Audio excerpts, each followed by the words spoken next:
Welcome back, everybody, to the North American PPL. We're about ready to have ourselves a nice little hoedown here in North America. My name is Pretty Hair, that Score Miser, and Evan's all hyped up on Mountain Dew and Monster energy drinks. He's got me ready to get in this one. Hoedown or hootenanny? Could be a barn burner. Barn burner. Both simultaneously. You can tell we both All of the above. grew up in the South with how easy it is to just pop that accent on. I have, yeah. I spent 10 years up north, 10 years down south. That's right? enough time. It'll burn into you. I can do both. I can do a little Boston, a little South. A little Boston. I'm going to save the accents for now, guys. We're going to go ahead and get into this action. Our next set up on the docket is going to be Splyce versus Team Envy. This will be the first time we're getting to see Splyce for the fall split. Now, this team kind of came together in the summer split. A lot of them fresh out of the PGS. Yeah. A lot of them former, Lawbreakers players that play together. They came into the PGS, started to have a lot of success, moved teams around a little roster change here and there, and they've settled on this roster that you're honestly a pretty big fan of. Yeah, honestly, towards the end of that last split, I think they started to look a lot better. It was just one of those things that you had, like you said, a bunch of roster changes pretty much coming in out of the fall split. They had a ton of roster changes coming into the spring split. Coming into the summer split, they changed some people until finally they were like, you know what, this is it. And I think they got, 3 weeks of this roster in summer. So now being able to kind of set up and be like, we've been playing together, we're under Splyce, this is actually going to be our org, then we should be a little bit more comfortable. Do I think it gives them the chance against Envy? They might take some points, but I don't know if it's going to give them that lead to give them like a full set again. And it's kind of cool, right? Because now you get two teams. One's in North America, one's in EU, so that's a little bit different. But in terms of like a control group, you've got this massive roster and constant roster swapping for Virtus Pro, right? They just sort of do it every split until they hopefully find success. Whereas Splyce now, we get to watch them be a bit more consistent and sit with this roster and build synergy and evolve, I think, as a team. And we'll get to see which one kind of works out, which scenario. There's two ways to kind of play that as a team captain. And I like that we have one of each at least to watch along with. I mean, all I can think of is during the spring fling, you got to interview Bitey, and Bitey you asked him about, changing people in, changing people out. And he had mentioned that it's just difficult as a coach to choose and sit down with someone who, at this point, you consider a friend and being like, you're not going to be on our team anymore. You're gone for as far as I'm concerned. But also the fact that you have those growing pains. If you just pull someone new in every single split, and this is something I think we've seen with VP in the past, you don't have that chance to actually grow as a team. Your communication can break down. And it's one thing like knowing the intuition of your teammates. What are you going to do when you're faced with this scenario? If I know what you're going to do, I can make a decision better about where I'm going to go for the map. And I think that might be what Splyce can do differently now than what we've seen out of them in the past. Well, let's find out. It's ready to get into the map screen for this set. Team Envy looking incredible coming off of that win against G2 Esports. I think it's going to be a very hard task for Splyce to shut that down, but you never know until you know. Team Envy ban out Serpent Beach. Splyce take off Jaguar Falls, and we are going to begin where it all ended last set here on Bright Marsh. Team Envy will have the first pick of the go. If you tuned out watching Envy win in Bright Marsh and G2, then you can actually come in and just maybe think it was a very, very long game because it ended relatively quickly. So there's actually enough time that maybe there was just someone taking a break out there that's coming into this completely fresh. But with some of the bans coming through, Envy, I'm curious if they're going to go for the Ruckus and kind of go for that similar draft they just had. Can't say I'm entirely surprised to see the Androxus here. Pretty standard frontline bans on the day, at least. Torvald does make it through. That's really the difference between this draft on Bright Marsh for Envy and their draft against G2. They will get the Drogos as well, as that has been left on the table as opposed to the Andro being banned away. And Splyce love to play this Androxus, so I think that's part of the reason why Envy take it off. Bomb King, Furia. And even though we saw Furia go for Envy last time around, having the Drogos, having the Ruckus now as well, I think they're going to be in control a little bit more, even though there is a big threat in the Fury, in the Bomb King even. They handled it relatively well last time. I think it just depends on how they close out this draft, because even if Flame was able to pick up a couple kills, it just didn't make that big of a difference when G2 was trying to run it. Well, we've got a lot of varied opinions throughout the house here at Skillshot about Terminus. He will be locked in for Splyce. One of the big bad Stigala, one of the better point front lines in the game in terms of raw survivability. But I think beyond that, it's all up for debate.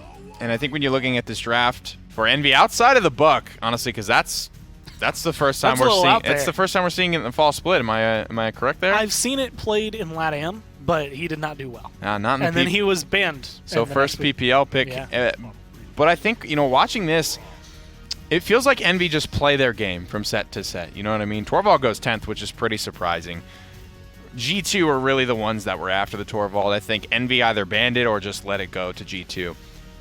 But again, I mean, this draft, they look so comfortable here. They're really, really focused on playing their game. Yeah, I'm curious as to see how Buck is going to perform, just because, again, his damage reduction was taken down a little bit, so he's not going to survive as often, and I'm assuming it's going to be Rock Monkey piloting that. Yeah. And I'm not sure, honestly, how I feel about the Torvald where he is. I don't know if he's going to be doing too much for Splyce here on this team. Well, it's only one way to find out, guys. Let's go ahead and get in the game. Game number 1 between Splyce and Envy. Well, we've obviously got Rubu loving that ruckus, and he's been on that for quite a while. Ray Day and I will shift here on the cast, and we also see the Bucks. So how do you feel about that one? It's interesting. I think this will be a really good feeling out game, and I think Envy might be treating it like that. This is not a bad comp to run a Buck into, simply because of A, the map, but B, the damage dealers. Yes, you're going to have a Bomb King, which can blow you up, and a Cassie, which can blow you up. But if you pick your moments well, you can also blow them up in return. Yeah. So this is a good feeling out period. I wouldn't be surprised if the call was just to give it a go and just see what happens. And also, are we seeing Bulk up? I mean, I would assume. You would assume. But I mean, if people have kind of stopped using him and Bulk up's been available and they just realized the card nerfs were too much, do we even see a swap of the talent? I mean, we saw the Snow Globe Eevee. Wilder things could be shown in the PPL. So we'll have to wait and see as we get in the game. As this first one, Splyce's debut here in the PPL in the fall split, trying to change the dynamic that has been so consistent with this roster, not quite making it out from the bottom, but definitely a good place to start is a win here today. Absolutely it is. I'm really excited to see Shadow and Ricotta team up again with this double damage. I think they could potentially be two of the best damage dealing combo. North America, they do a lot together, and their experience together has only gotten further beyond what has happened in the previous, so I'm excited to see if they can continue to morph and modify together. Rock Monkey staying so patient. He's just been so consistent with the headshots, and that's partly why he's been given priority into playing this Buck. And he really is looking for his comfort pick. The Cassie was taken. They don't find the Shaolin available, and Rock Monkey already finds Ricotta. I mean, so far, so good. You got to get out of here, though. You got to reset yourself, get onto that high ground by the tree, make sure that you can lock things down perspectively left, and then flood back into the point together. It's the only way to really supplant this Inara from just being so stationary. Just avoid the Buck from at all costs. Just find a way to just dive into the point, flood it, keep your control, keep your lines of sight, fill those gaps. But right now, it's just Inara sitting here, and G-Bunny just takes such a long route. He goes all the way from the tree, all the way through the main entrance, all the way towards the planet area over here on the left for Team Envy, and they punish him the entire way. Easy kills. And the displacement is just so terrifying as a Terminus because you just have your leap, but you don't have anything else, and it seems like he just got put off just the slightest, and then maybe tried to make a correction, maybe tried to ad-lib, but oh man, it was not very easily done, so to speak. G-Bunny getting caught in the Warder's Fuel, and now this is a bad spot for him as well. Stigala v Stigala matchup. The Cherish Shield will bail him out for a moment, and still Envy on the push. And this is a tough situation to be in if you're Splyce. Just this particular choke point, because you have to get aggressive somewhere. Fortunately, G-Bunny finds Rock Monkey without any frontline support, so he's able to dive right on in. Now wants to try to find a way to follow up, and look at this. Ricotta is on the right-hand side, able to take down one, looking for a second, but Tolki is at least able to trade away before he dies, so some value there. Not a lot. The results still speak for themselves, but that's a really tough area. If Buck has some support from any other of the front lines, whether it's Ruckus or Inara, I think he lives there, and it becomes Splyce being overextended. But the fact of the matter was G-Bunny Shatterfalled in, did some decimation work, and was able to take him down. It's in the nature of these teams to back off when they lose someone, especially as crucial to their offensive tactics is Rock Monkey, and G-Bunny, he gets caught out, doesn't he? Ricotta picks it up, though. Double kill perfectly on time. Mom forgot my lunch at home. Minivan swoops in 10 minutes later. You can always count on Mom. You can always count on Ricotta here for Splyce to give you what you need.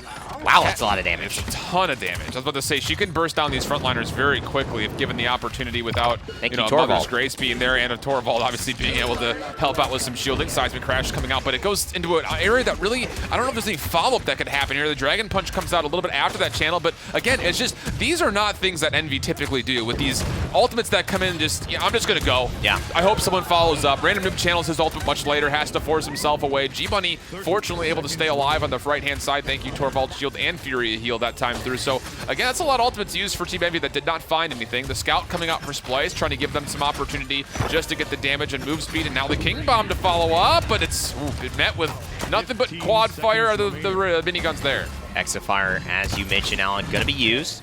We're just going to back off headshots from Rock. That's what he's so good at. And boy, it looks like they're healthy, but we're kind of about to fall. It's Aspect with the cleanup. This may be it. G-Bunny forced to reanimate here. Does he go for it? Yikes. You have to do something. I think you probably should have triggered that. It's obvious I'm not going to make a point now. They're just going to let it go 2-0. I mean, it's such a tough call with reanimate because I think G-Bunny, if he falls 30 seconds earlier, you hit it. Yeah. And you try to come back. But the fact that he came in with a couple of other members being down, I think Fury was either backing up or about to die. It's just really tough to make the call at that point. But I guess little missed opportunities here and there for both teams now, really. Envy able to just sustain themselves after what was that kind of a failed mid-push with a nice sustained long-sided push. So. And 2-0 for Rubu, not dying at all. Neither is Mr. Hayes. It has felt that the outlets, or at least the routes that Splyce have taken to get to the back line have been elongated, maybe on purpose by Random Noob, but maybe just in the fact of the lack of assertion in this initial phase, maybe feeling it out. Obviously going up against one of the top 2 seeds in North America, as history would tell it. Dragon Punch is ready for Random Noob if he wants to apply it here, but I think he wants to get some damage off first. That, or they want to find G-Bunny down once, force him to reanimate, and then pop the Dragon Punch. This is definitely a reaction play. Hyper Beam comes out, not able to push anybody away, though, but it was a good opportunity. And still, they set up for that ultimate there, Evan. So, I mean, that means there's a lot of point control for Envy. Splyce needs to be the one at the point to make that their 6th man with that 4% boost instead of just the 3. I mean, I'm loving this. If I'm going ahead and making a Drogo's video, this is exactly what I want. No one's shot at Random Noob at all. He's just firing fire spits. He's might as well be doing just a mechanical tutorial on how to hit combustible. At this point, there has been no pressure whatsoever. I mean, not even Rakata are looking at him yet, but how can you? The reanimate, the Dragon Punch getting ready, but Rakata, what a beautiful flank. Tries to burst him down. Not enough, and he goes for it. Wow, it's Aspect cleans it up mid-flight. You would have assumed that was a dead Terminus yet again, but somehow Splyce turned it around. Big Dread Serpent coming through, but again, why? What else is going to be there to follow up off of that? It's not typically we see Mr. Hayes, who is the king of Dread Serpents, make plays like that. I mean, Rubu is the only other player who's there, so I mean, what were you trying to gain? Maybe he was going for the idea of I'll Dread Serpent the point, try to step on. Maybe that's enough for them to C9 the point, and we'll get it for free. Interesting opportunity, but they had an opportunity to retake here, and they don't have that anymore without any ultimates being here, so good play from Splyce. Shadow stepping up near the end of this fight as well, finding himself 2, and Splyce will give him the first payload. And I could have just been wrong, but it just looked like Random Noob hesitated. Like he was going down to the right and then went up for a little bit, almost as if what I would see from a Drogos and saying, oh, I might die here. Let me just try to run this out. Let me choose a different target and stay alive versus dive in flight and lose my ultimate. But it ended up being like he circled back around and said, no, let me go for G-Bunny, and that gave Aspect enough time to finish him off. That's huge. And I'm not sure if that Shatterfall connected on the way down before. I don't know. I don't know, because of the axe range. I don't know if that's part of the hitbox that would take him off from a Dragon Punch or not, but regardless, it was a good play from Splyce to respond. Seismic Crash, very well found right on the vein. Take him down, push on forward. Yeah. Buck Wild was also used in the pursuit, but it'll just be 1 kill. No reason not to there. You have a minute and 40 seconds. You'll definitely charge that up as long as this point, or this defense continues, and that's what Envy expect to hold here off of Splyce, who have a tremendous round. And even though its Aspect finds Random Noob, and maybe you could say there was a slight hesitation, that's what led to him not getting the Dragon Punch off. It was fantastic play from Rakata, knowing exactly what Envy was trying to do and using the Inflame with Aspect to just rotate and say, now we're going to apply pressure to Drogos. He's going to peel around this corner and try to go for the Dragon Punch. They're going for a nice Shatterfall from G-Bunny to dive in, and now look at this. Tolki's caught out, gets mini stunned by the Pyre Strike, and G-Bunny will help clean up that one as well. All of that on the back end of Torvald, just pocketing up Rakata. And the guy's insane, and he's continuing to show why. At this point, Splyce putting up a better fight than G2 Esports on Bright Marsh against Envy. And that, you know, with the score line being what it was, not hard to do, but still, good start as far as a PPL debut in the fall split, leading into HRX for this team of new bloods.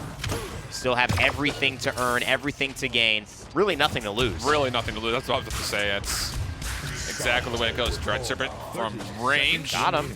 did get Rakata in the corner, but again, Torvald Bubble keeps him alive, able to turn onto Wow. Rubu, who needs to get himself a Mending Spirits. Will, and while stays alive throughout it. Inflame also being used, trying to push this one forward, but the health pools are just so low, Evan. And I think its aspect right now is MVP for me this round. Finds the crucial kill onto the Dragon Punch. I mean, he's found so many little things. He is part of the hit scan pressure, maybe even the majority of it, that is keeping Random Noob in tow. But it's unfortunate that he just goes down with Tolki's pressure.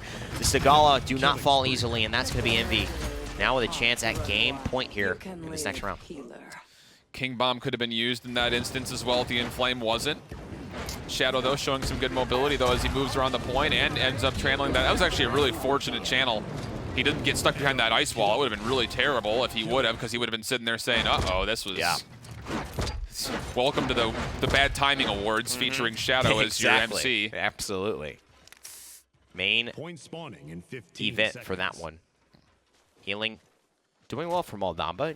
Obviously, he's got an Inara that he's paired with, Yeah, so that's going to make it a little easier. G-Bunny, though, fully onto the Rejuvenate. He's got Rejuvenate 3. Actually, ahead of Tolki, who is invested into the Cauterize 3. That's not something you always see Inaras or even Frontlines go for. Someone's got to do it, though.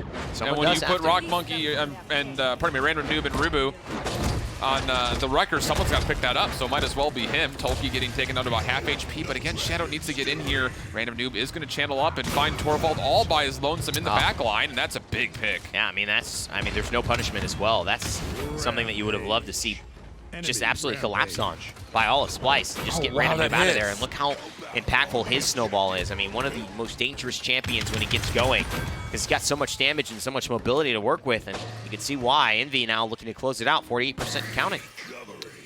Looking good.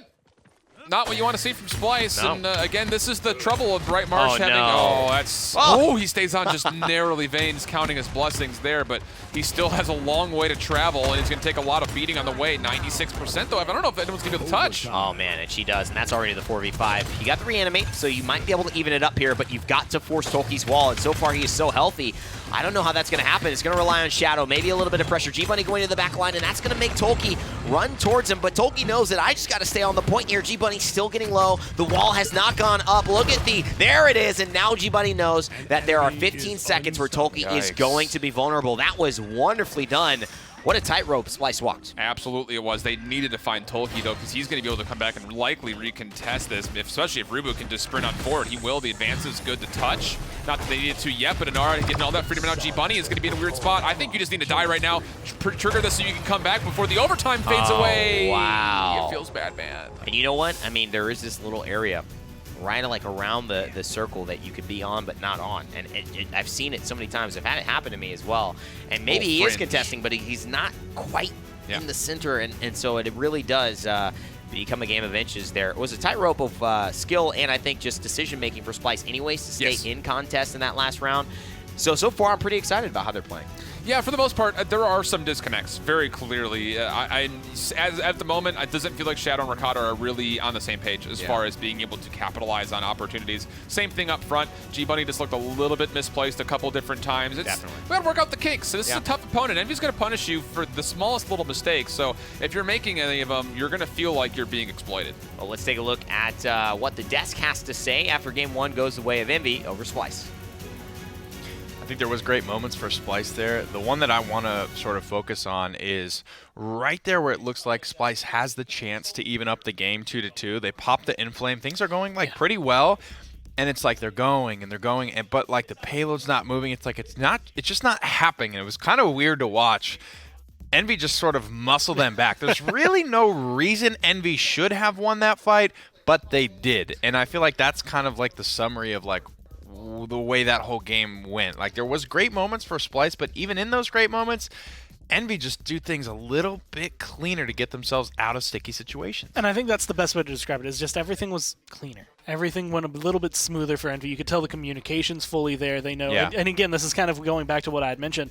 They know what the rest of the team is going to do in a certain scenario. Even if the callouts are coming through, that's kind of like, well, I know what Tolkien wants to do right now. I already know how he's going to approach this, so that means I can take this position, and I should still be fine. I can get these shots off, get this damage out without having to worry about it. Splyce, on the other hand, you could tell there was like just small disconnects is the best way to describe it, where it's just, do I go here? Am I supposed to get aggressive right now? Do I fall back? Like, what exactly do I want to do in this scenario? And I can't really think of a team to make it harder for you to try and learn that than Envy. Well, one guy's going to make it hard on you for sure, especially when he is getting his pick. You know, really right there neck and neck with Evil Eye for the best Drogos in North America. And I think they do very well internationally as well, competing. And when Noob's getting his spot, it's really, really difficult to deal with.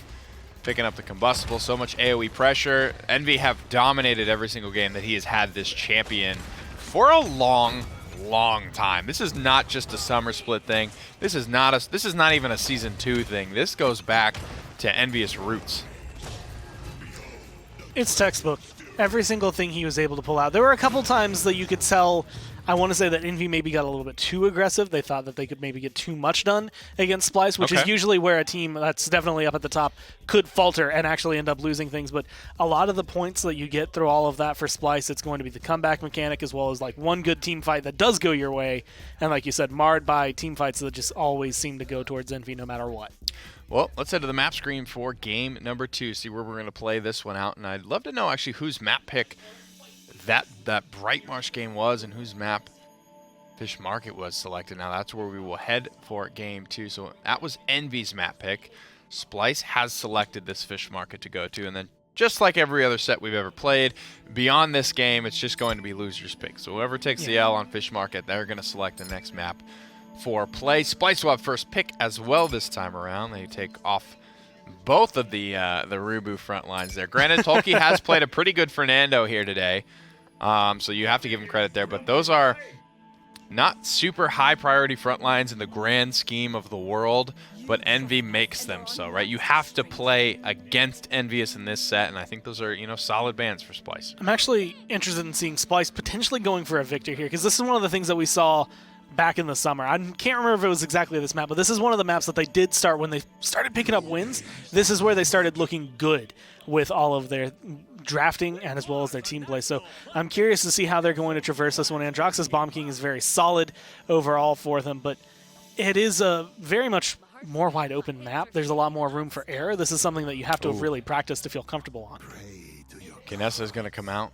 There is a Strix on the board. I don't see Splyce picking it up because I feel like it would be Ricotta playing that. And they are going to go for it. Sniper for sniper, scope for scope here. Tit for tat, Splyce and Envy on Fish Market. I love to see me a good sniper fight, and this is one of the most fun maps. A lot of really actually cool line of sights you can play with on Fish Market, specifically, once you get to that payload push stage of the game. But there it is. Both drafts completed now. Gore, who do you liking? As much as I want to rip on Ashe and not necessarily enjoy, because I just haven't seen her have good gameplay in the PPL Is she your Barrack? She's not even that. It's just she hasn't done anything. That's true. Okay. Every time I see her, it's like, cool, you dash in, you died. That's about all you were able to provide. But I think Envy still have it because I think Phoenix might have a Kinessa thing or two to say are about a lot that. more comfortable. Phoenix did okay. He did on all it. right. Yeah, he did pretty well, I think, on his Ashe. So we'll go ahead. It's time to get into it, guys. Casters, take us away. All right, well, it is time to see how Fish Market treats Envy and Splyce, who would expect to go the way of Envy yet again, but it has been a day, or at least a week, in the PPL of teams winning Game 1, and then getting swept, letting all the rest go. Something like they found a hole in their pocket, and just they put one game in there, and then just all of a sudden, it just all fell out by the time they got home. It's the worst feeling to have nickels and dimes rolling down your sock at the end of the day. I hate that when that happens. I hate when that happens. That West Virginia in my West Virginia weekend, filled with nickels and dimes, rolling out of my pocket. Oh man, what crazy times! Well played. It's the West Virginia weekend whenever you and I are around on Castman. Apparently. You know how it is. Well, I don't know if everyone knows this, but you were a coal miner for a period of time. I used to be for a little bit, yeah. Yeah, and then I walked out after 30 years in the mine, and I met the manager. I got the black lung pop. I got the black lung pop. If you don't get that reference, please become more cultured. And I think at this point, Rock Monkey has to figure out if he just is going to hit more headshots than Ricotta. And Ricotta has to figure out if he's just going to ambush Rock Monkey with that talent, which we don't always see, honestly. It's really more of an unauthorized use tricks kind of life. You know, the other side of this draft isn't just the sniper versus sniper, but the fact that I don't think Androxus does all that well on this map, especially against Cassie, just because the routes just aren't that great. And again, Scout will just show you where he is the entire time. So it'll be a very difficult task for Splyce, especially one frontline versus two. Yeah. That being said, it looks like everyone wants to fight in the actual market to start off. Rock Monkey is getting actually pretty aggressive, does have the teleport available, but Shadow able to punish at range. Rubu lost track of him for a hot second, and that was enough for Shadow to capitalize first blood. And I think you're absolutely right as far as that. It's interesting to have something that's so dominant in casual, where I think actually casually Androxus is extremely good on this map because there's not as much grouping. You obviously know that you can catch people by surprise, but when every route is just always just bodyguarded the way we see Splyce and Envy do this so well, it's how are you going to surprise me? He can't get to the sniper for free. Yeah. He's got to take a risk like that and usually has a hard time getting out. Very true. 72% for Team Envy, and again, you saw just exactly why Ashe functions nicely as a secondary frontline. Inara came back to point and immediately, almost like passing off the baton in a relay race. As soon as he got there, shoulder bash in for Ashe, punish the Barrack. That's going to be really tough for Barrack to run away from the distance that Ashe can move. Oh, absolutely. And, you know, I look at that play, and I always just question to myself, they have to have a reason. And maybe it's just, it ends up really hurting them, and they've done it enough to know there's no way. But I like just giving it a try. I love giving it the good old college try, because why not touch the point, see what you can do? You've got 4 people coming. Fish Market, you do have to gamble a little bit. And Androxus Shadow is just standing there. He just accepts the points going to Envy. I don't know. Yeah, this is it's just, I'm trying to play through the scenarios of how Splyce wins this, and it's just, oh, goodness gracious. Until he stays alive, he's just waiting for a little bit of support, or at least the cooldown for the bad ramp. There's the gourd in the right exact moment, and the help comes out to take down Vayne. Yikes, and now Shadow's in, but he hits him with the left hook, so that'll be good enough to at least finally take down the Ashe. But the Headhunter for Rock Monkey looking to put some extra damage in, and this is the scenario I was thinking of in my head here, Evan. It was, woo, why would you peek that? I don't know. I don't know. Yikesers, my dude. Well, I think this is a rough one because clearly Splyce not able to get much done, and the front line's just dominating. You can see even Tolkien on the Ashe is surviving in the same way a Stegala might. I mean, it's just so tanky. Yeah. And obviously goes for the ultimate there, and that was a good time to use it because everyone just gave him what he wanted. They all fought him. They all just tried to contest. I think at that point you just run away, you regroup, and you let him stay there. Say, okay, come chase us, or your ult doesn't matter, and it's a 2-0 for Envy. They play that one perfectly. And Splyce not playing the same game of chess here, more still on their checkers. Here's the thing about Splyce's roster. This is how you beat this comp with Team Envy. You have to win the poke game. You have to win the poke game. Right. And it's going to be so difficult to do that because the damage dealers for Team Envy are happy to sit back, let Inara and Ashe soak up some damage, be those, those big bruisers in the trenches. Mr. Hayes is happy to just keep throwing out heals left and right. And Ricotta's got to be worried about Rock Monkey. Aspect can't really peek too much because Rock Monkey's going to be able to take him down because he's literally the size of a round target. Yeah. It's so tough when it comes down to the draft. It's just to break this apart for Team Envy. It's such a full roster versus what Splyce was going for. I want to watch Shadow here. I'm very curious how this Androxus is going to perform. He goes this right side, and I don't know if I'm sold on this right side. I'd rather him maybe go left and try to at least isolate someone. That's where Andro just excels so much, just that 1v1. And this right side is just absolutely owned by Rock Monkey, and he's actually charging 4 rents on this property, and he's not getting some payment, and so he's taking it out on them. He's evicting literally everyone on the side of Splyce. They have no chance. And next time, you better pay your landlord.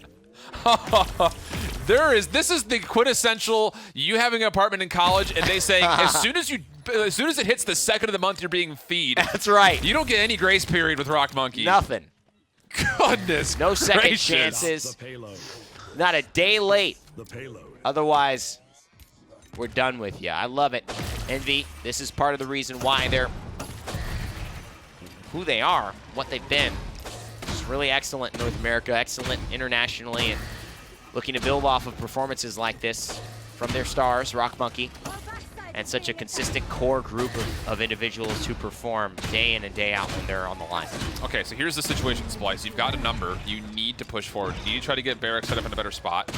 Aspect again. Look how far they're getting poked out. Slug shot, baby. Goodness gracious. See, this is what I like with Ashe. I mean, a lot of people I see pick Ashe, they try to get up in your nose. You don't have to. They shoulder bash at the start of a fight, and I just don't understand why people Now don't you do go in. Exactly, because you know it, and you have your ult. You know you're not going to die, and if you stay in the back line, you've created space. Because this is it. Push them back to your team. Jeez. You've done it all. This is how you need to work Ashe, but it's just very, very execution heavy in my opinion, and for some reason we don't see a lot of players do it.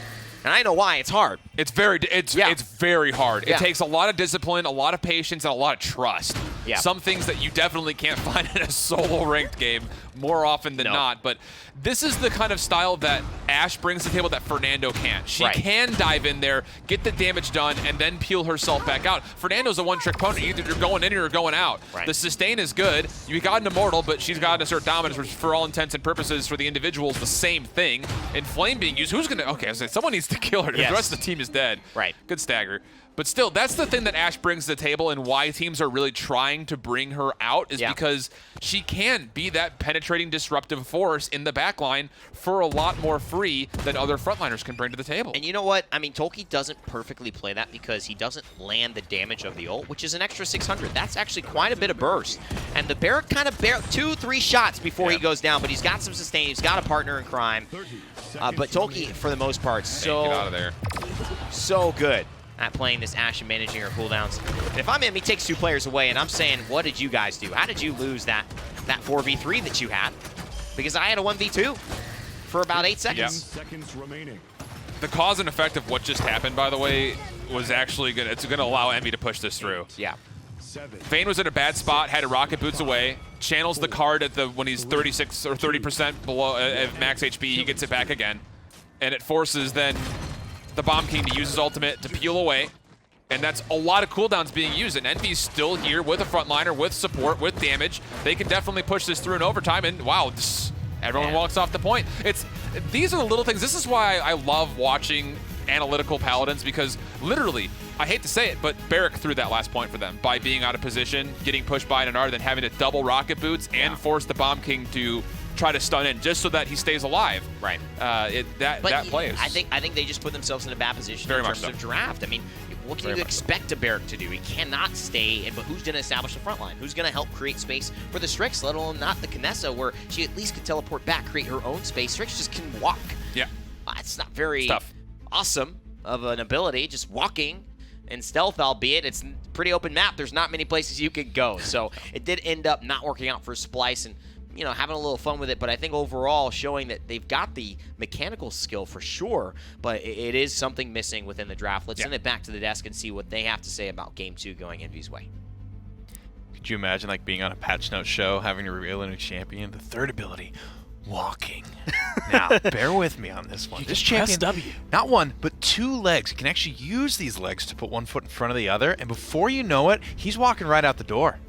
Can you imagine having to control like your legs in the middle of Paladins as well? Like you're managing all your abilities, but you're also... You ever play that game, Quap? That's what I was exactly what I was thinking of, where it's just like you have to... Having to play Quap and just being so lethal, if you touch anyone with your body, they die instantly. That's how that champion works.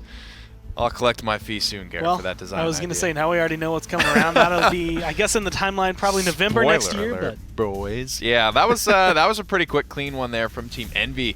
Tolkien holding things down on the front line. Really, really impressive stuff there across the board. Had some seriously highlight plays from Rock Monkey on the Kinessa. Were you impressed with young Tolkien's Ashe that time around? I did like Tolkien's Ashe. I was actually thinking it was going to be Rubu because right after we went to the casters, the first thing that flashed, I had a flashback to the Frog Isle where they just decimate Envy using the Ashe, being able to find a ton of kills, all pretty much solo. But Tolkien this time around is going to be the one. And again, he showcased what Ashe is going to be good for, what you're trying to accomplish, a lot of disruption, a lot of just beating people up. It's just when you do it against someone like Splyce, I feel like they're a little less coordinated. They didn't have the I reactions. mean, the range, dude, that is just oppressive there. Can't get away. Good C shield and just keeping a lid on this poor Strix. You forget how much of a bully Ashe can be, and you know, Beat 'em up. Toki's not going to miss any of these shots. Good ultimate there, just buying so much time and space. That's really what I think Ash is starting to bring back to the PPL more than anything else. And he didn't hesitate. That's the other thing, is when you're looking at fights like that, I feel like most people don't go in. They don't go in to try and confirm that kill. Toki's like, I'm just going to go kill Fury. And if I die, like, it's going to be worthwhile. I'm going to get into their backline at least for this. And then he's still able to stand there and spread a lot of damage out. And when you have someone, again, like when you look at Rock Monkey playing the Kinessa the way he was, Tolki bullies them into the open, and then Rock Monkey can just pick them off. Or Rock Monkey hits them low, and then Tolki just chases them down. Either way, their synergy was working perfectly. Oh, 2 down. One last chance to dance for Splyce. Let's head to the map screen and see where we will unfold the rest of this set. Splitstone Quarry is the selection for Splyce. Remember, they get the loser's pick, so to speak, when they hold the L on map 2. They pick map 3. That's where we will head. Kind of the same sort of vibe here. So maybe Splyce trying to keep the same theme, right? You know, try and keep a map that they can, you know, pick a sniper on, right? Create a little bit of space with, and maybe run it back. Try and do it a little bit better. You know, you learn a thing or two, I think, when you operate like that. The only issue I have is that it feels kind of like Envy don't mind that, right? Where it's like you're going to take us No, I somewhere don't. where, I mean, they're going to be looking at, let's see, can we start playing this Ascension Peak? Can we play this Splitstone Quarry, which in the past has been these maps that will be the deciding factor in sets against teams like G2. Can we take those maps and make them our own as well and try to keep up? Once again, you get bans completely against Rubu, to an extent, Tolki as well. And you grab Drogos, you grab Inara, and you're still happy with everything that you're going to get. So they grab the Furia, a little bit of a change. And this is what it feels like to me. It feels like Splyce are just trying again. You know what I mean? They're just hitting the reset button. They're picking a map that can kind of feel sort of similar to Fish Market in some ways. They're changing a little bit up here with their draft. Same bans. And Droxus Bomb King in the first 3. They just grabbed the Furia this time, though. Roughly the same draft from Envy. And we might just get the salty run back. I'm kind of curious if they are going to, like, if they're going to look for a Kinessa, they want a Strix versus Kinessa matchup again, or if we're going to see them kind of hover away. Terminus kind of seems like it might be a death wish with the way things have been going for Terminus lately, but earlier it did work out relatively well. He's going to be alone here. Fury is going to have to focus a lot on between him and Androxus to keep people alive, so I feel like Splyce, again, kind of put things up, not necessarily in the draft, but they make things a little bit harder for themselves going into the game because of it. Damn near the same draft for Team Envy. Pretty close-ish for Splyce on a couple of fronts as well. It looks like it is going to be the salty run back here in game number 3. Let's send it over to the casters and get this show on the road. The thing that is, I guess, different about what happens when you have these top-tier teams go against maybe a team that's struggling or trying to figure out their place. And it is, you see teams always at the top level getting these drafts that make them feel comfortable and that make them look as a threat. Yeah. You know, and I think when you see Navi and Fnatic go, sometimes you look at those drafts and, yeah, one time they 4-0 each other because they just get the better end of it or a first pick or a map thing. But most of the time you say, man, that looks pretty threatening. But then you look on the other side and say, wow, that looks pretty threatening too. And usually, for the last few games, I've seen Splyce not have a draft that looks nearly as threatening as Envy, knowing the players that are going to be piloting these champions. Even if you did not have teams assigned, right? If you were just to put the drafts side by side with one another, I think anyone would say I'd rather have Envy's draft than the one that Splyce is coming to town with. Yeah. Soul Terminus. It's rough. Good luck. Against Have fun. yeah, I mean, and especially against Rock here. And I mean, that makes it worse, right? I mean, you just, you know, it's just allowing this sniper to essentially run free, unless Rakata has a much better performance. And again, it is Shadow now on the Bomb King instead of being on the Androxus. Maybe that was the difference. You know, we've seen a couple of different of the mid-tier teams who do end up running the solo Terminus or Terminus as a main tank. They still go with Decimation, but then he took Blast Shield, so like he knows he's going to get bullied. Right. Why not just go for Undying? Get yourself that extra healing bonus, because you know you're going to get beat up. I don't know. That's an interesting question. You're right. I mean, I think Decimation is something that you don't actually have to run. You can still run. You've got 3 damage behind you. Yeah, but you can also, I mean, the thing is, the way I've seen it here, you can still run Necromantic Might. True. And you can still get all the charges, and you just do 250, and you get the damage reduction on top of that. So I think we've seen people switch towards Undying. Team Envy getting pushed back here, and they're actually letting themselves get pushed back in many ways like Na'Vi. They sacrifice a few knowing they're out of position, and now are able to come back onto it. This Fire Spit hits Shadow, so that's big damage. Big damage coming up. The other thing, too, I was about to say, this Fury needs to be denying all of this space with those Pyre Strikes and will be able to do so. But Ash, again, in the backline, able to find that big push onto Fury, who gets capitalized by Random Noob. And Droxus wants to come party, but Random Noob says this party is closed. Yeah. The party doesn't start until 8. You're here at 7:30. No way! Oh, No gracious. way! You cannot let him get away with that, Random Noob.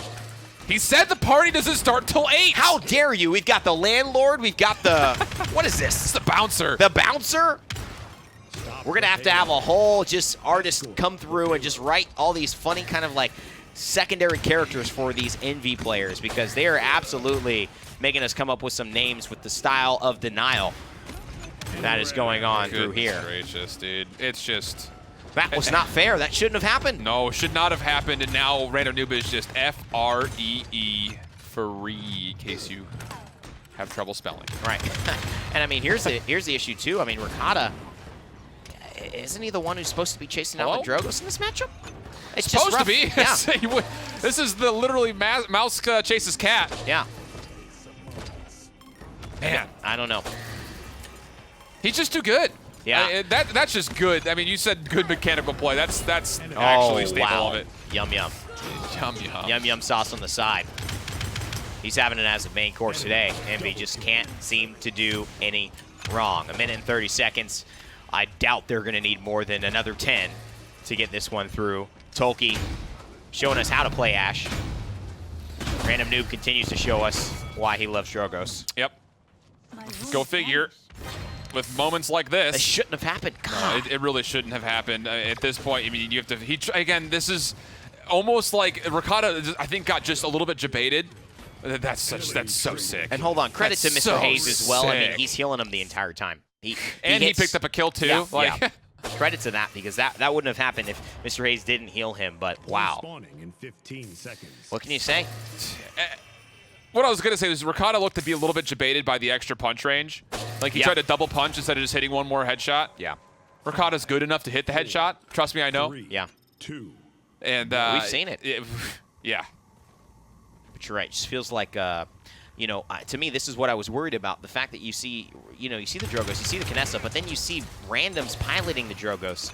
You see rocks on the Kinessa. That's what's the scariest part about it. Not even just the champions, who are so good on this map, especially being supported by a guy like Mr. Hayes here. Combustible almost knocks him into the grinder, but that's already enough for Rock Monkey to find the kill. I wouldn't be surprised. Good route. Oh, if he got Ricotta, but Ricotta finds that Yeah. one. Good route by Ricotta. Dreadsummer comes out a little bit on the later side. Mr. Hayes at least able to trade away, so still an opportunity for Team Envy to at least retreat tactically and stay safe. Well, mostly. Ash looks like she's going to commit to her life here, and I like a lot it. of delay. It's a lot of delay. Yeah. I'm okay with that too. Because that's comeback mechanic capture, right? Yes. I don't know if that even is giving them much of a chance. But I think that's smart. You have the Inara, you can hold the 4v5 for a second. You're not going to get out. You're the queen of point control, just pushing people around and staying alive as long as possible. That being said, now Inara has to get on the point as it gets to 93% for Splyce. Rock Monkey looking for a target. Ricotta close by, but that's not the ideal one. It's going to be G-Bunny taking the focus fire. And one more big shot near the end of that channel. Ricotta in the back line. This is exactly what you want to see from Androxus here, is find a way to get around that frontline pressure, don't get scouted, and then just tear apart the back line. That's what you need to see more of if you're a Splyce fan. I mean, there are two things wrong there. And you're right. He's seemingly getting debated by that punch range just a little bit. Players still getting maybe used to it, but Androxus holding in this house. You can't quite see it. It's right in front of where he is. Right there. That little house. Just this ledge, up, above, around, dashing against the walls, getting the extra range, and I think that's where he's going to live. But right now, Random Noob is just having himself a field day. That's got to feel so good. I mean, I'm telling you, they're putting in together how-to guides. That's what this is. I'm worried. Combustible into midair direct shot. That's got to feel so good. You know, I don't know. These guys are, you know, I'm telling you, YouTube video comes out, they're stealing some watch time. Yeah, They're stealing it. have to. Have to. And you know what? Tolkien here hasn't even used the assert No, dominance. he hasn't. That's a good point. And I think this is going to be important to see how he elects to try to go about it. Will he even use it this round? Will they find the need? So far, the range zone is great. Ricotta taking a lot of damage, and again, that's the dangerous part when you're trying to dive up to a front line or a high ground and into a front liner. Shadow is nowhere near to help put any kind of distraction. That's tough. You have to be able to know when you can make those moves, and that was not one of those instances. Yeah. You need Shadow to be up there to kind of rain Hellfire down as well before you can push in. And look at this, Tolkien's able to find, again, a free backline. He does have the Inflame, Shadow cleaning up 2, so now Ricotta comes back and able to punish away, and now Tolkien once again caught up by himself. It will likely fall. Well, yeah. Yeah, I mean, but what did you? How far is the payload? I mean, I guess you're going to give a still little right, bit, yeah. and you get around the first chokehold, and that I guess is important. So you're going to use the Inflame. You've got 46 seconds left now, and she charges it up pretty fast. You'll see 15%, but in a blink of an eye, it's going to be right back up to 50 if they keep this payload push moving. Rubu and Vayne kind of staring at each other. A couple of decimation blasts. 30 seconds He needs to remaining. find a way, I think, to get up high. I just got to back up. He didn't really need to back up, but I think if you're in this position with the payload where it is, this is such a common spot that gets stalled out, mostly because when you're playing offense, you feel the need to be surrounding the cart when really you need to be above it. Yeah. You need to make sure you're denying Team Envy the chance to come up onto that bridge, into that little stone quarry mine area, and then work your way back in. This is a good route as well, but again, look how much focus fire Vayne's taking. He can't sustain through it. And that's just going to be the end of that push because of it. And I would have liked to have seen him when they were right around that corner, get on, the little ramp, get up top, deny space, let your damage dealers come up there with you, funnel in some poke, and then push down onto the cart instead of just sitting on it the entire time when you're getting shot by Rock Monkey and Tolkien from a range and random noob with, everything in his kit. Yeah, I think we are going to see definitely. And it really seems to be Rock Monkey taking the brunt of the pressure. You would assume it's random noob here with the way that obviously the Drogos has to almost expose himself, but not so much with Combustible. And he's playing in that low ground. He's got Mr. Hayes really focusing him, whereas a lot of times Mr. Hayes will sit up on those upper catwalks with Rock Monkey and just make sure that he stays protected. That's key. It's tough decision making as a sport of who do you look at when and who's more important to heal than others when people start to get low. Yeah. And it's understanding what's in your teammates' loadouts. If you've got self-sustaining cards, if you're a damage dealer, or if you've got passive regen cards that you can find when you're a frontliner, and those are decisions that need to be made. And Mr. Hayes is probably one of the more smart supports when it comes to knowing who to support when. Absolutely. I think they're worried about this Cassie here. They want to get him off the board. It is 3 DPS versus 2. Rock Monkey is one of, look at that, already nearly all of his health. And this is, I think, ideal. Mr. A stays up top. He has vision of Rock. He also has vision of Drogos. But it's going to be up to Ricotta to force them away. Maybe just disrupt what they've got going on here. It's 3 amigos at the top of Splitstone Quarry. Oh, big kills. Hey, that's a huge one. But the reanimate coming back, so second life potential to the point, but chased down by the Dragon Punch. Really good channel from Random Noob. Able to just avoid the damage while he was channeling it and come right back in before Vayne could even Shatterfall away. That's it, I and now think. Dreadzipper right on top of the point. Why would you not? Rock Monkey cleans up 2 in the backside of it. How about a triple kill for Rock? Able to find 3 of the 5 that were needed and 99% overtime away. That's how it finishes. That was a fast Splitstone Quarry. Very fast Splitstone Quarry. Man, I'm used to spending a lot of time on there. That's Envy. They sweep it 3-0 like we expected, but it was not without Splyce, I think, giving a good show of it in round 1, in game 1, excuse me. And I think that, over the course of this, I see the same mistakes. I don't know how to go about, I'm not this coach of Splyce, so I don't know how to go about correcting them in the next few weeks, but I do think that it's really a draft situation that they need to start looking at. It's that, and if I were to say one thing that they should be doing is record your comms in Discord and then go back in the game and just look at the game overhead with your calls going in the background. Just sync it up, because there are probably a number of moments that you can see. Ricotta wants to push the high ground. Yeah. Nobody else is there to help him get up on the high ground. Androxus by himself can't take on sometimes even 1 character, let alone 3. So there are some just miscommunication areas. I think mechanically they're right there with anybody else in the league. It just comes down to positioning and breakdowns right now. Well, let's take a look at the desk. Send it back to Gore and Nick and see what they have to say about Envy taking this game over Splyce. Solid stuff there, man. Running the sniper back. We talked about it's kind of that salty run back sort of feeling there, but not much, I think, changed in the overall outcome. Yeah, I can't say Envy was really salty in their run back. They were just kind of, okay, well, I guess we'll just do the same thing. But again, pretty much similar formation with everything as well. But it is in that same vein of them. Like, this is a set everyone kind of expected Envy to win. You could tell that it was there. But you could also tell where Splyce has those moments where it's just like, all you have to do, like, a little bit of polish and maybe a different opponent.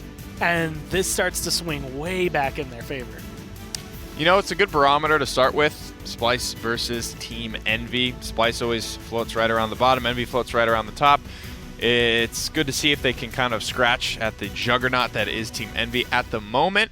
I think I'm looking forward more so for them to go on, play against the Renegades, play against SK, look for a couple wins. They did get their first win ever for the organization, the PPL, across about the year that we've been around in that last split against SK. But I think every team is looking just a little bit better this split all around, across the board. North America, Europe combined, everyone seems like they've stepped up just a little. And I think that's really what 1.4 has brought in. I think that's where Splyce was not necessarily lacking, but you could tell that Envy was not even, like, I guess a couple steps ahead of them when it comes down to it. Where it's just like, okay, we know where we want to drive this draft, where we want to be able to look at certain champions, where you just might not even worry about it. So they always seemed like, it felt like Splyce to me was still in the summer, whereas Envy is fully in the fall. Yeah.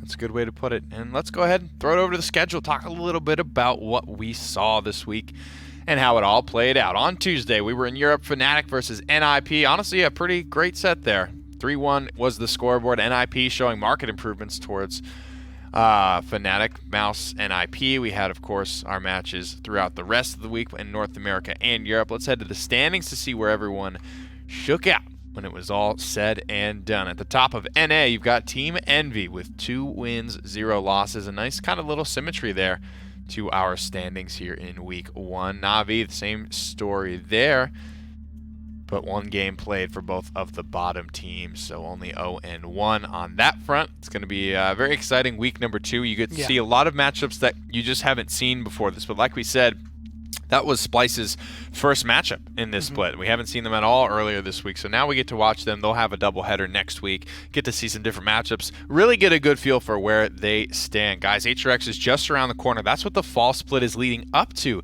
the Big Bang at the end of November. It's going to be the 16th through the 18th. SWC, the Console World Championship for Smite and Paladins, as well as the PWC, the one we know you're all coming to see.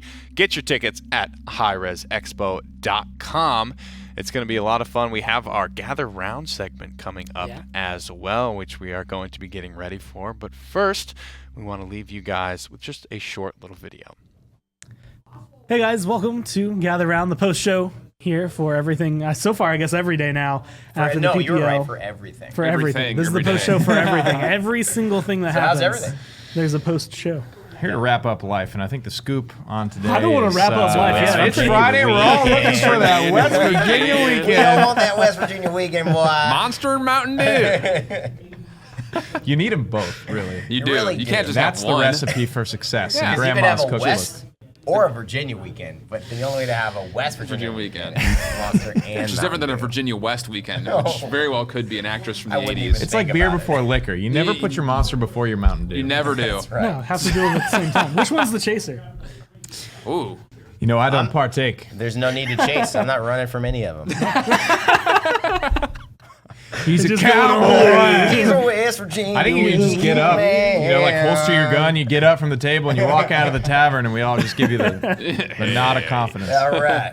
He's good with me. There he goes. Well, before your West Virginia weekend, we can at least we can put a little capstone on the And PPL. that's just the start of for this bit. week. That is Gather Round. That is Gather Round. This is One your first day, time. there's going to be an intro that makes this bit go even further. It's your lack of commitment to a strong intro, Core, that allows us Well, to... how is it? I will come in. I will But reshoot that's if necessary. what we need, though. That's what we the show need. needs. We need a strong intro. If only we shot Strong one. male lead. That's what this Strong male lead. Oh, man. All right, let's get some real stuff going on. Sure, why not? All right. First on the docket is G2 and Envy. They were the first ones to play today. And with the way things went, I have to ask, how do you guys think about the way they're looking? I mean, G2 obviously are playing with the sub right now. There's no drop bodies. But Flame Effects, at least in game 1, they look pretty good. And game 2? It's kind of like the They're still inverse pretty good. of the way the summer split started, right? You know, you had Rock Monkey on vacation, now you have Bodies on vacation. Yeah. Both hit scan DPS players on vacation for the first matchup of the split. It's These kind of funny divas. that it shakes out that way. How dare we had like a massive off season too, right? We really did. 6 weeks off, and then I need guys, a I'm gonna be missing vacation the for 3 weeks of the split. more. Well, I mean, hey, man, I hope it's a life. Yeah, he's like I think he's like Lesson. backpacking in Yeah, Europe. that's what or I'm saying. something. It's gonna be awesome for him. Yeah, that's what you need to do. If it's that, then I'm all aboard. Well, Bodies might be backpacking in Europe, but Flame had to backpack the first game. Yeah, and I think G2 realized that Flame didn't have this type of miraculous performance in I thought he did not play as well on Timber Mill, and then for the rest of the set, it was a lot harder to get their momentum back. And I mean, obviously, he had a great day. Yeah. So he played Andrew twice. Yeah. We watched Evil Eye like the whole Timber Mill game, but he ended up doing like top damage, the slash line. Like obviously, Evil Eye had to initiate, but he was cleaning up a lot of like what he had to do. And then very little success after that fact. They put him on Cassie, then they put him on Bomb King, and that happens a lot with G2, does it not? The sort of like scrambly, like, oh my god, what do we do now? Like it's starting to fall apart. Like they're kind of grasping at straws, and you know the drafts start to change drastically. And even for like you look at that draft, especially on Bright Marsh, and I thought 99% I knew who was playing what going into that one. And I was completely wrong. Yeah, I just don't know. As that set was going on, it just did not feel like G2 pacing, flat out. Like Evil Eye, and Timber Mill did a really good job, I think, of finding isolated targets. But at the same point, you couldn't rely the entire game on just that one factor of finding isolated targets. Envy's not going to make that mistake time and time again, enough for it to completely pay off. And it was a good start to the game for them, but you could see as Envy started to figure it out. It was so sick. That comp is so sick. I'm mad that it didn't work because I had so much fun watching that. I honestly think the biggest issue with the comp was the pip. I thought that they just didn't get what they wanted from it. I think so too. And I think if they would have got something as dynamic, and it might have just been that they weren't playing on the point very often. I mean, Rubu and Fernando were playing up top quite often to just try to pressure out Evil Eye and give Rock Monkey space. And, maybe it was an execution thing. I don't know if I would have been mad seeing another frontliner, though. Even a Barricade Terminus would have been okay. I wonder, because I saw one time an Immortal get immuned out by that Evil Mojo, and I was wondering, because we didn't watch a whole lot of Cuscuti, and it's hard for me to say, he didn't accomplish anything, right, the whole time. I think what he could have been doing is like, if he's just forcing those CC immune ults, because you mentioned they had a ton of them, and they did. If he's just forcing those with Evil Mojo, that's not a hard L when you've got the Ice Storm that you've really kind of been relying on the whole time. And maybe that's why we got to watch so much fun Ice Storm plays, because there wasn't a lot to counter it always. Yeah. So after a week of seeing G2 attempt it, how are you feeling about Snow Globe EV? Like, do you think this is a thing that's here to stay, or do you think this is just kind of a fleeting moment in the glimpse of Eevee? Like, is Wormhole going to start to take back over? I mean, I think in North America, it's going to be pioneered by G2, and it's just who has the cojones to be able to play it as well. I honestly think that its intention is for isolating Victors, Tyras, who are, they know they're going to go against that in Europe. This is not something that is being brought out in North America, which surprised me. The lack of Tyra surprised me. I'm worried for North America in the future if they don't play it at all, because I think it's going to be something that Europe knows how to deal with and play very well come LAN. I think Snow Globe has shown it to be viable, but it's going to be map dependent and draft dependent. Yeah. Because it can be that tool that can be used to make sure if there is somebody out of position, they do come down immediately. It's not we can try to all focus fire and get this person out of position down. It's literally 2 people can do the job. But that being said, you're not going to see things like Snow Globe being used on Frog Isle. You need the Wormhole if you're going to play Eevee there. So I think it's going to be draft dependent and map dependent, depending. But I think they've shown that it's viable, and that definitely could be a force to be reckoned with. I don't see it taking over the meta by any change of the mind. Yeah. I don't know. I mean, I look at Wormhole, and it hasn't been back for a while, even though Pacheco didn't look any more impressive against the Tyra on Jaguar Falls with Wormhole than Evil Eye and Snow Globe. I don't know. I hope it does stick a little bit. I hope we get to see it at least a couple of times. You know what I mean? That was just, I had such a blast casting that game, man. It's a lot of fun to watch. So, was anyone really surprised to see Envy take the first set? Or was that just kind of a more or less, especially with the way things came through, expected? Because it was in this weird area of no drop bodies, but at the same time, it's still G2. Like, they're not going to pick just some random guy to come fill in for them. They're going to get someone who has been cultivated and proven to be a good player. I mean, Timberwolf was so weird, wasn't it? It was very strange. It was like, oh man, they were kicking ass for so long, and then it just like they just lost, and I was like, oh man, that was kind of lame. There was that one critical moment as well. I don't know how you guys feel about this, where Evil Eye, he like dove on Rock like way in the back. This was right before Envy converted, and he had an Ice Storm available. He had some charge to spare, but he just didn't. He just didn't go, and then Rock actually just kind of soloed him, and then that could have been Evil Eye coming through in the back line. And with how, that's literally like, that's the talent where you are liberal with your ultimates. If there's a question of, do I use it or do I not? You always do it. Use it, yeah. Always do it, especially with Snow Globe. And I don't know, it's hard to say that they would have held the defense there if he gets that one kill, but I certainly think it would have helped. I think they played too much of the the drill versus the actual game. It's like a thing that happened all the time. You do your passing lanes and you say, you're treating it like you're standing at the cone. It's like in soccer, you don't just stand at a cone. You move and you're always jostling. Sometimes you're off balance when you receive the ball. And I think that they were planning to use 2 ultimates every point fight, bait out the Hexafire and the Immortal from Fernando with the first ultimate, come back in, and then use them to actually lock them down and finish off both those targets. And I think he just wanted to save them for that purpose. I think so too. That's actually a really good way of putting it, is that it felt like there had to be a certain, put your birds in a row, and you have to be able to hit them one by one to make sure you get that effectiveness, instead of, like you mentioned, doing it on a whim or feeling the more flow of the game and being able to use that and adjust to that very quickly. It just, the whole day when watching G2, I don't know if it's because Flame was in the mix and they weren't feeling as confident in their ability to play just their game, but outside of the first map in Timber Mill, the second half of that map really swung the tide, and it just became Envy's pace the entire way through the rest of the day, really, not just that set. Also, why go to Timber Mill as your first map choice? That feels really, like I said, hokey dokey. I feel like you're trying to pull something over them, and they're just they were. And at that point, I think you give your hand away. You're saying, we feel like we need to do a weird map to beat you, and they already beat them on their map. I think if they went in with more confidence and just played maybe a little bit more normal Paladins, it might have been more successful. So moving on to the second set, we got to see Splyce, and it felt very much like what we saw kind of, I want to say out of Tuesday, out of Wednesday, when you have these teams come in out of SK or NIP. I guess it was a little bit of a different story, but they come in, and it's like, okay, well, Splyce doesn't look terrible. Envy just looks really, really good. And with the way things went, I mean, Rock Monkey running double snipers really gave it to him. Was there anything about that set that really stood out? Or, I mean, to me, it just kind of looked like something you could use with a broom, a clean sweep. Yeah.